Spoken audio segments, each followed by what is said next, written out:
Welcome to the Meet Crete podcast, where we sit down and talk with people who make Crete run every day. Hi, I'm Dave. I'm one of the creative producers in the communications department at Crete Carrier. Today we're going to talk to somebody who, man, he must know everything about this place.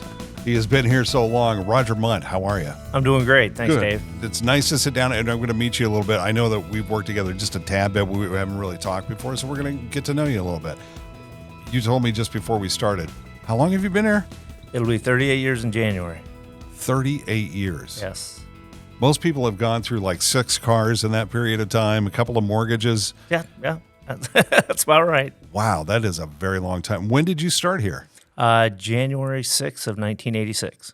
And did you come here like right out of school or? I was actually working at a health club. I was manager of a health club, and a lot of the guys from here worked out there. And finally one day they approached me and said, hey, how'd you like to come visit us and take a little tour and see what you think? And here I am. Wow. Are you a Lincoln guy? Originally from Fremont. Fremont. But, moved to Lincoln for school. Never left. And how far out of school before you reach Crete Carrier and come to take a look? I was actually going to school still. Oh, you were still going to school? Yep. So. Wow. And so you came here to take a look around. Did you have any designs in your life to work in trucking or the trucking industry? No, none at all. Actually, my dad was a professional truck driver. My uncle was a professional truck driver.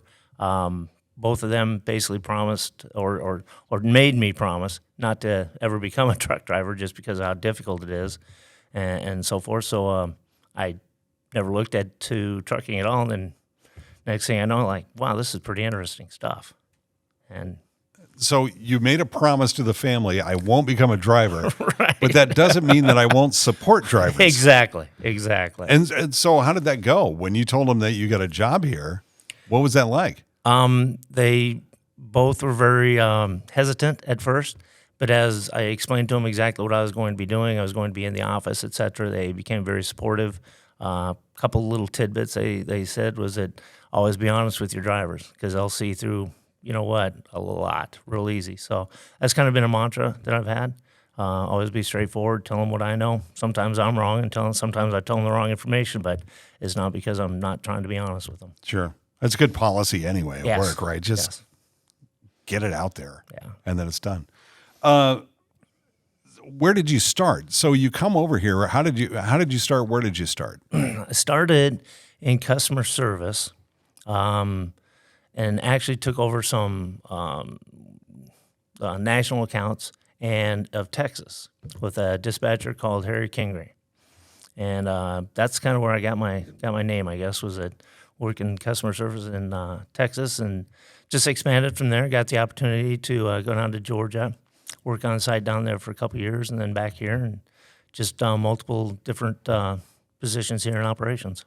You hear that a lot, that people will travel to another market for a time or two, or, be here at corporate for a while and go to another market. It seems to me, if you know the inner workings either from another market and come here or vice versa, you'll do pretty well for yourself. It takes a little getting used to at first, I think, getting into the swing of how they do things. But once you have that, the world's your oyster pretty much, isn't it? Well, it gives you a different perspective. I was able to see, my office was on a loading dock.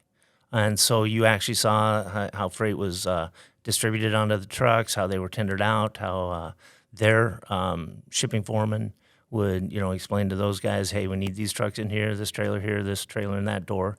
And so it just kind of gave you a realistic view of what we're doing every day, telling our drivers to go do. Absolutely. Yeah, that perspective is important, right? It is. Did you ever have designs, even though you made a promise to the family, I won't drive a truck, did you want to? I did. I mean, I shouldn't say I did want to drive a truck, but looking back, I wish I would have had that experience because it would have given me a more detailed view, again, of what my drivers are going through and so forth. So, yeah, I wish I would have had a little bit of experience. It'd be nice to get on the road and see what that's actually like for a while. Right. And for your everyday job now. Yes.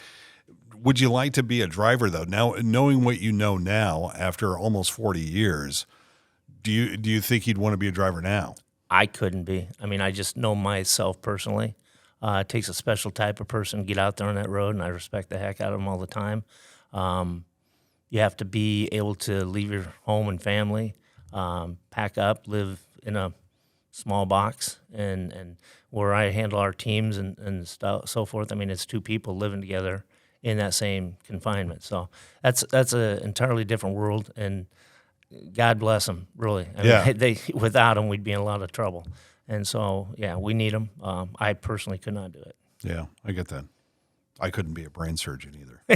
Just so you know. Yeah. Tell me, what do you do now? What is your official title? Asset manager for our team service. And how long have you been an asset manager? 20 years. 20 years. 20 years? Yeah. Wow. That's a career right there. Yes. Holy cow. What does it take to be a great asset manager?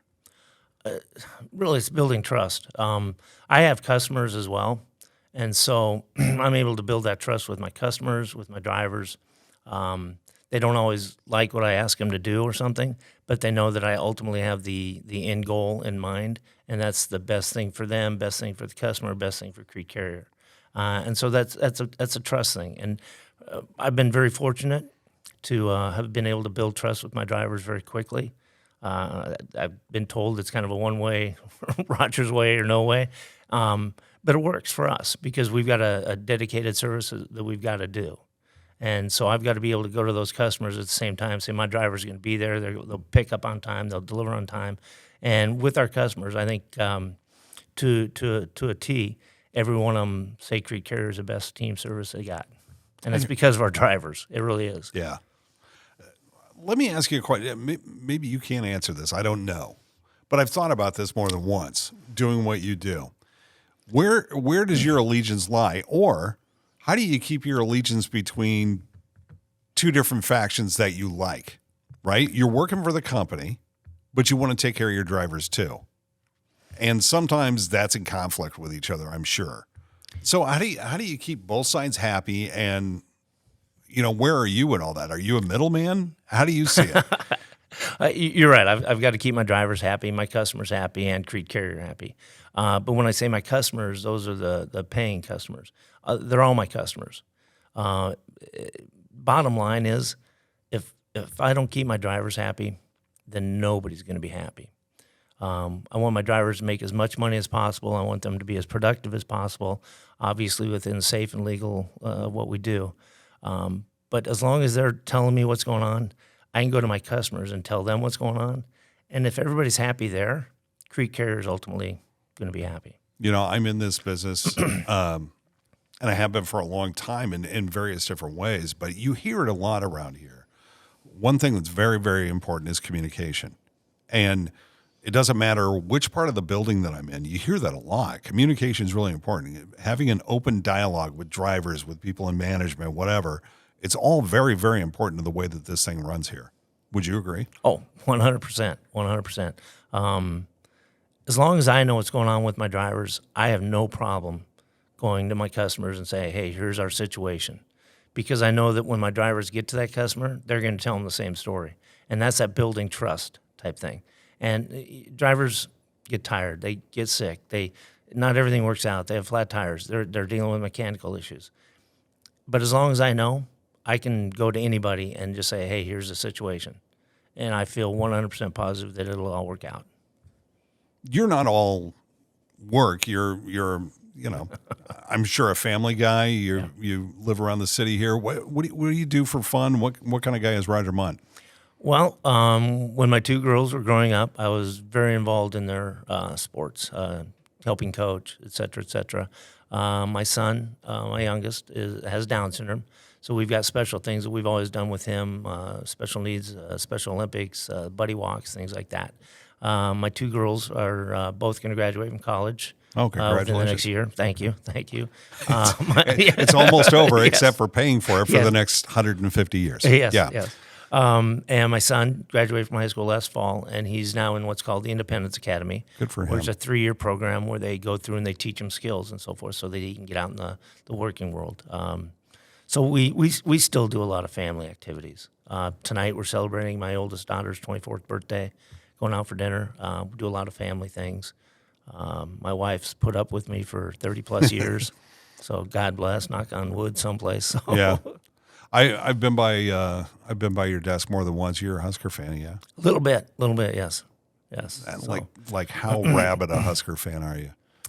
Are you one of those people that needs deprogrammed because you're in the cult? Is that the kind of Husker fan you are? pretty close. The last few years, maybe I've taken a step back and not quite as passionate. My wife actually lets me watch the whole game in the living room now. I mean, there was a time where I have to go out to the garage, but yeah, I like all things Huskers. I mean, baseball, basketball, volleyball, football. I stay not super on top of some of the other sports, bowling and rifle and so forth, but yeah, we're a pretty big Husker fan. What do you think of what's going on with? I mean, if you're a Fremont guy, you've seen this whole thing change, right? Yes. You've seen Crete Carrier change, and you've seen the Husker program change. With what's going on with Matt Rule and trying to, right the ship from the previous coaching staff, do you like the direction it's going? They don't have a lot of progress yet to show, but I mean, as a guy who tunes in every week, how do you feel about what's going on? Well, as a lot of people will tell you, I drink the Kool-Aid pretty easy. I like what Matt's saying. I like what he stands for. I've seen some personal interviews, some podcasts that he's been on, and I think his ultimate message is true.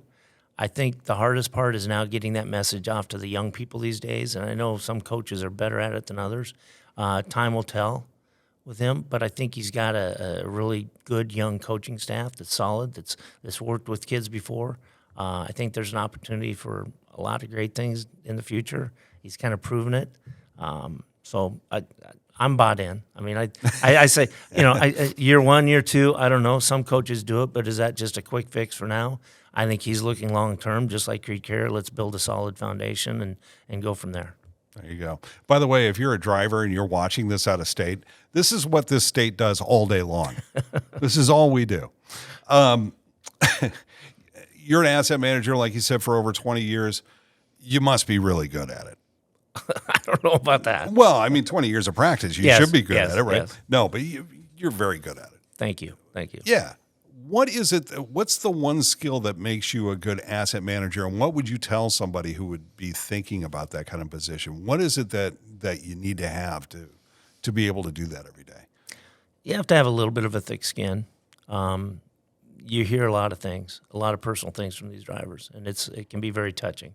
They have personal lives, and you've got to deal with a lot of personal things that happen in their lives, and you go with it. And that can, I know the first few times that I've heard of some of my drivers have deaths in the family and stuff, it hit me pretty hard, and it still does. But you got to be able to realize that that's part of life, and we're going to do everything we can to get them in the best position to help them. Second of all is, I mean, you got to just kind of have common sense, because that's when it gets down to it, is is it the right thing to do? And so if you know it's the right thing to do, you just kind of go with it. It's one of our principles, right? It is. Do the right thing. It is. Do the right thing, right? Yeah. So that's bottom line. Be good people, and take care of them just like you'd want to be taken care of. Think of them as if they're your family, because they are here at Crete Carrier. We're all kind of part of that family, that red Crete Carrier family. Yeah. Over the years, and there have been a lot of them that you've been here, what is the biggest change that you've seen? Just the computer. I mean, how much we rely going to on digital. Yeah. The metrics that are now being given us and so forth, and it's pretty exciting that we can. We used to always complain in operations, well, how do we measure things? I mean, we don't get to see, what did we do better today that we didn't do yesterday? Yeah, no metrics. And now that we have that, now we're still learning how to put that into play and make that work. But at least now we've got a foundation that we can say, hey, last year at this time, this is what we saw. And we can pull it up individually. I mean, before, management had it and bookkeeping had it and so forth. But right. Now I can pull up to see, okay, last year my drivers were doing this. This year they're doing this. What's changed? What's different? What can I do to help improve it, et cetera? So, yeah, it's nice to do that from the desk, huh? Yes. Okay, here's a question. Here's an old guy asking you a question. What was better, analog or digital? Digital. You sure? Why? Yeah. Why do you say that? To me, it's quicker. It still allows me to use my brain and so forth, but then I've got something to bounce it off of to be able to rely on things, if that makes sense. Sure. It just cements what I've already felt. And so it's not just all instinct or all common sense. I can come up with what I think is the right thing to do. I can then look at this and, okay, we're good. We're on the same page. Can you believe we ever got anything done with phone and mail and a typewriter? I know. Okay. It was great to meet you. It's great Absolutely, to sit down with you. Thank you. Thank you for all your time here at Crete Carrier. Happy birthday to your daughter. Thank you. Continued happiness with your family, and thanks for being a part of the Crete family. We appreciate it. Absolutely. Thanks for watching and listening to the Crete podcast. And a reminder, you can find weekly updates, driver stories, and more episodes of this podcast on the Crete Carrier YouTube channel. We'll be back to find out more about the people we work with inside Crete Carrier and Schaefer Trucking in the next episode of Meet Crete.